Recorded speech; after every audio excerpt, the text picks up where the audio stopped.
केंद्र सरकार ने महिलाओं के लिए कुछ भी नहीं किया है। जो योजनाएं चलाई जा रही है वह सिर्फ विज्ञापन एजेंसी को पैसा देने की योजना है। ऐसा ही कटाक्ष किया है पश्चिम बंगाल तृणमूल महिला कांग्रेस की प्रदेश अध्यक्ष चंद्रिमा भट्टाचार्य ने। शुक्रवार को बांकुड़ा शहर के बंग विद्यालय स्कूल प्रांगण में संघबद्ध शपथ कार्यक्रम के दौरान कही, जहां केंद्र सरकार के द्वारा बंगाल की अवहेलना किए जाने 100 दिन कार्य का पैसा नहीं देने तथा बंगाल की मुख्यमंत्री एवं महिलाओं को सम्मान किए जाने के विरोध में तृणमूल महिला कांग्रेस संघबद्ध शपथ कार्यक्रम पर उतरी है। इसी कार्यक्रम के दौरान उन्होंने भाजपा सरकार के खिलाफ कटाक्ष किया।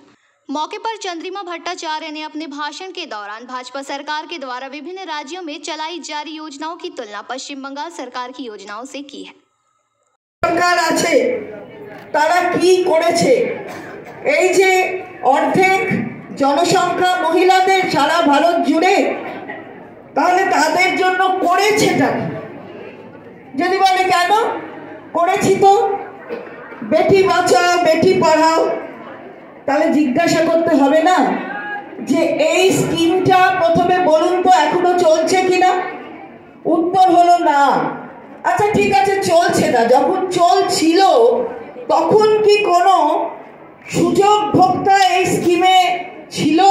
অর্থাৎ কোনো মেয়ে, সারা ভারতের কোনো মেয়ে বেটি বাঁচাও বেটি পড়াও একটা টাকা পেয়েছে? উত্তর হলো না। এটা সচেতনতা নাকি তৈরি করবার জন্য বেটি বাঁচাও বেটি পড়াও খালি অ্যাডভার্টাইজিং এজেন্সিকে পয়সা দেওয়ার জন্য একটা স্কিম, কোন বেটি পড়লো আর কোন বেটি বাঁচলো সেদিকে লক্ষ্য নেই। যদি বলেন যে কেন আমরা তো রাখির উপহার দিয়েছি, 200 টাকা কমিয়ে দিয়েছি, 1129 থেকে এখন 929 টাকা গ্যাসের দাম। আমাদের প্রধানমন্ত্রী ভাইয়া তিনি কমিয়ে দিয়েছেন।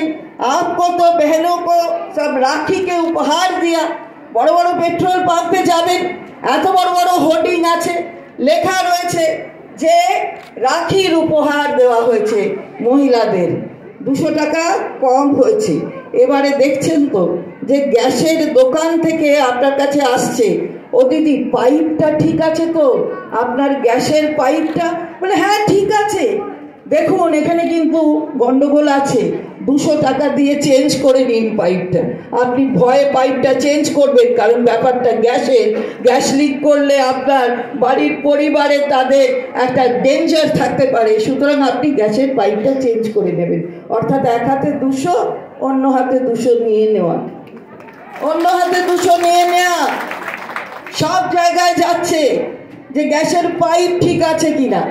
এবারে জিজ্ঞেস করুন যে আপনি আর কি দিলেন, কি এই যে কি নাকি হয়েছে, 4টে রাজ্যে নাকি জিতেছে, তার মধ্যে একটা রাজ্য মধ্যপ্রদেশ। সেই মধ্যপ্রদেশে একটা স্কিম চালু করবে, লাডলি বেহনা। সেই স্কিমেতে বলা হয়েছিল গ্যাসের সাবসিডি দেবে, 400 কত টাকা করে গ্যাসের সাবসিডি, সেটা অ্যাকাউন্টে ঢুকে যাবে। এবারে যিনি বলেছিলেন তিনি আর মুখ্যমন্ত্রী হননি, হয়েছেন আরেকজন মুখ্যমন্ত্রী, ব্যাস আর ওটা নেই। আজকের बांकुड़ा से अनुप रॉय की रिपोर्ट, PBTV न्यूज़।